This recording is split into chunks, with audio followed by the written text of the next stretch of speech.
There's always that moment of trepidation when you open a bottle of pop that has been sitting around in the freezer for a while.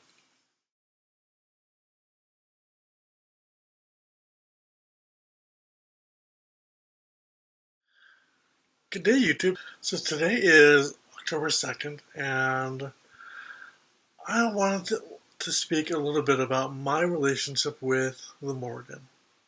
Now, my relationship is different than most other witches and pagans out there, and they will admit that, really, and that is absolutely fine. There is nothing wrong with having an entirely unique relationship with a deity, no matter the name. And anyone who tells you otherwise, try and politely say as best you can, what I do in my temple is no one's business but my own. It's between no one else other than me and the goddess. It's October, Samhain is fast approaching, and it is one of my favorite holidays. It's ever since they started putting Halloween stuff into the stores around August, I walk into a store with new Halloween stuff, and I am just like Winifred Sanders. I say, "Sisters, we're home." Oh God, oh, I just love it. But yeah, Halloween is becoming more and more my favorite holiday. It didn't used to be. It used to be that I loved every holiday in the wheel of the year equally. Yes, Samhain is associated with the Morrighan, um, and there are generally two reasons as to why.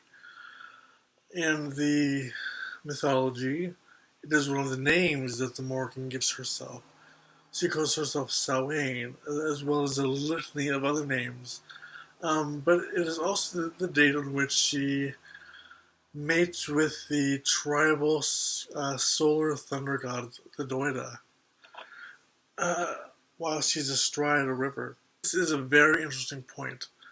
Many pagans, and I'm going to get a lot of hate mail for this, but this is my view of the research that I've performed for more than 25 years, that the God is really bright outside and hot as balls too. So you can just see the heat is radiating off my face today, even the sunlight in my glasses. But as I was saying, many pagans tend to accept the concept of sexuality with the goddess in terms of sex alone, as though it's her right to choose whomever her sex partner is. And this is more borne out, I think, by modern concepts of feminism. Because the Iron Age was a very patriarchal, patrilocal culture, and you would not have really found that concept in antiquity. It's more of an imposition onto the evidence. In reality, the sexual side of the Morrigan almost certainly has to do with her role as the goddess of sovereignty, as the embodiment of the fertility of the earth, as the earth itself, because without her, the king could not ascend the throne of whichever tribe was one was speaking of. Also, without the chieftain, the fertility of the land was not guaranteed. In fact, if something happened to the land itself, if there was a calamity, if there was, let's say a natural disaster, if the crops failed, the chieftain was directly held responsible, and he was deposed from the throne. It was afterwards, after he was ritually executed, that a new chieftain was chosen to literally and figuratively marry the consort of the land itself, the high priestess, the goddess of the land, whom she was embodied by.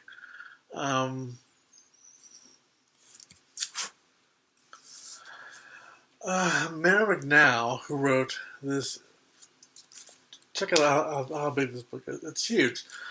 She wrote The Festival of Lughnasadh, a fabulous book, and she made the very astute comment that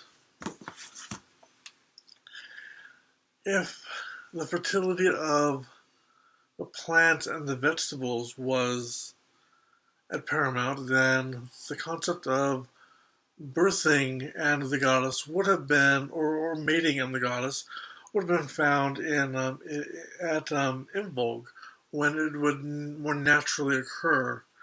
However, if the concept of was associated not with um, the birth of vegetables, but with humans, then you would have found the concept of fertility and mating um, 6 weeks beforehand during the time of Samhain, and that is exactly when the Morrigan mates with the Dagda. So I believe that Dr. McNally is really onto something there.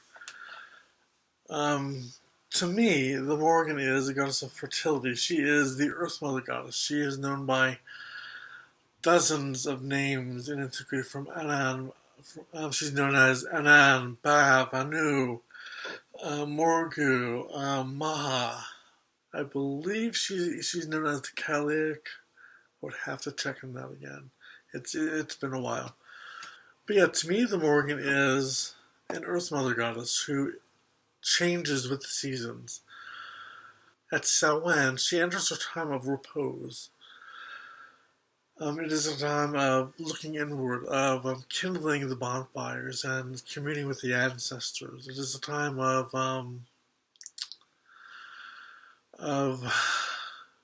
darkness, of realizing that there is not just light in the world, but also darkness that needs to be countered and often dealt with.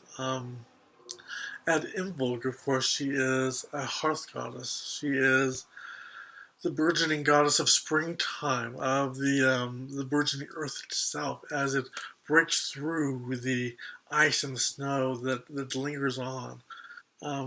At Beltane, of course, she is resplendent. She is a fruitful goddess of the fertility of the earth itself, of crops that are just coming into their maturity. And at Lunasaw, she is a harvest mother, the mother of the herbs, and the harvest time at Lunacy is usually when I have culled my own herbs from the garden and blessed them for the year while they're being dried. But it is on the 12th of November that I have instituted as the feast day of the Morrigan because, of course, November 12th the um, was the original date of Samhain before the calendar was changed. And I'm thinking of every Samhain from now on of releasing a message from the Morrigan because I do consider myself to be an oracle of the Morrigan. I have received messages from her before, and I think that I will start making that sort of an annual part of my YouTube channel of delivering an inspired message from the goddess herself. In fact, whenever I shuffle my tarot cards, it's always in the name of the goddess. I always think of her and ask her to assist me in my readings, to deliver the prophetic information that I need for the querent. So yeah, so as a tarot reader, I also believe that the goddess is speaking through me in a sense.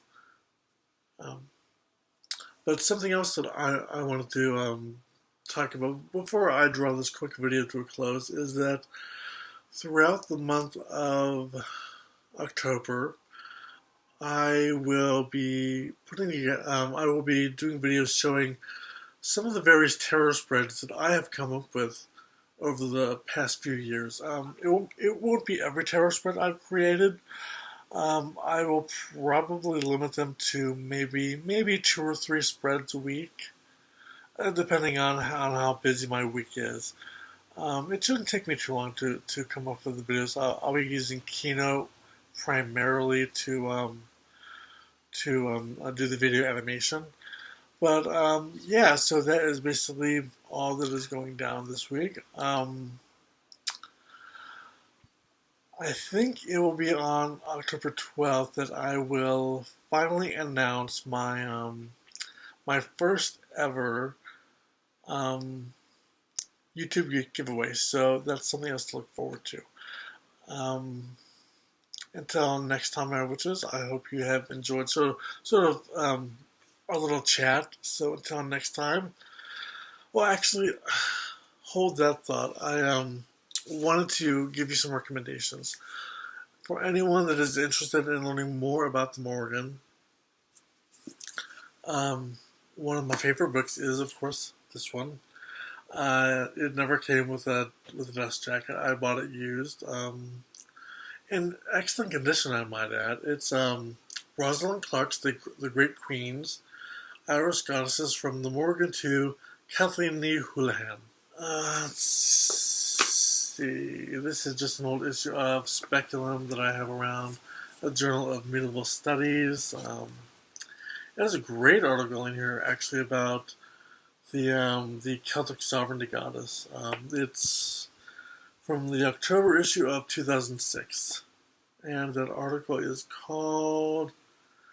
Oh, I have dozens and dozens, if not hundreds, of articles from Celtic Studies journals, but this article is called. If you're interested, hold on, almost there. Almost there. Ah, here it is. It's the anatomy. It's called The Anatomy of Power and the Miracle of Kingship: The Female Body of Sovereignty in a Medieval Irish Kingship Tale by Amy C. Eichhorn Mulligan. Unfortunately, in Professor Hutton's new book, Pagan Britain, he really, really rather severely downplays the entire concept of kingship rituals at all. In an effort to sort of prove his agenda that we really can't know anything of the ancient past at all unless he pre-approves it. But, moving on. This book is actually the book that I wish Hutton's Pagan Britain had been like. Actually, it's what I had wished his book, The Pagan Religions of the Ancient British Isles, had been. And it is The Sacred Isle, Belief and Religion in Pre-Christian Ireland by Dehi O'Hagan. Sadly, in Professor Hutton's books on Pagan Britain, he does not cite Professor O'Hagan anywhere at all, which is unfortunate. In fact, the specialist scholars that tend to portray ancient history vastly differently than Hutton, he tends to vastly underrate their works. One of them is the former keeper of Irish antiquities, which, if anyone would be respected and world-renowned, it would be him. He would be the one that I would tend to respect more than just an agenda-driven historian. But again, I digress. I have a lot of opinions, and you probably have known this if you've watched many of my videos. This is actually a great book, The Concept of the Goddess, because it has a phenomenal article in here called Transmutations of an Irish Goddess by Professor Mary Herbert. And Mary Herbert is the professor of Irish Medieval Studies. And this article she's written is specifically about the Morrighan. So if definitely add this book to your collection, as well as this book. It's big, I know. It is The Oxford Introduction to Proto-Indo-European and the Proto-Indo-European World. It has a great article in it about Indo-European mythology, and one of them is about the War of the Gods, which is a common theme in Indo-European mythology. Indo-European mythology is something that I would really like more Celtic pagans to really look into a lot more. They don't seem to really have much of a knowledge of it. They don't seem to use comparative analogies as much as they ought to. But if you research comparative mythology enough, one of the comparative myths that you see within Indo-European paganism is the concept of the War of the Gods. And one thing that I have always maintained is that the evidence for the Morrigan being a war goddess, sensu stricto, is rather sparse. One of the myths that most people use to insist that she's a war goddess is the Celtic version of the War of the Gods. And that no more makes her a war goddess than it does, for example, the Virgin Mary being a war goddess when she is asked for her blessing before a war. But still, that doesn't mean she's a badass, you know. She does defend her own. This is one of my favorite books of all time. It is Indo-European Poetry and Myth by M.L. West. It has had the largest influence on my my personal path to coming to Morrighan. As have quite a few books on Celtic paganism, the work of Morrighan, as well as there's another book called Comparative Mythology, I think by a guy named Puval. I own the book. I don't have it upstairs with me, but if you happen to see it, also read that book. It's excellent. As well as this book, also by Morrighan, The Lore of Ireland, an encyclopedia of myth, legend, and romance. His work was actually recommended to me by Imon P. Kelly, who was then the former keeper of Irish antiquities. He assured me that he was the foremost authority in Celtic mythology, and I honestly believe that. Unfortunately, Professor Hutton does not believe that. In fact, in Hutton's more recent works, he's really trying to establish very fringe scholars in the fields of Celtic studies to try and make their work more mainstream, when in fact they're not. One of them is Simon James, his book, which is wide the mark. It's sort of very fringe academia at the moment, and Professor Hutton is trying to make it seem as though, because it has his very conservative endorsement, that it's more mainstream than what it is. So, caveat emptor, my friends. But, you know, until I upload another video, I hope you have a wonderful day. Keep calm and watch on, my brothers and sisters. You know, I should really think of doing a new tarot spread based on magical or crystal pyramids. That might be kind of interesting. Over a cookie when it's baked. So I use a cookie scoop for my cookies. This is a number 50 cookie scoop, I think. And what I do is I take 2 scoops of cookies.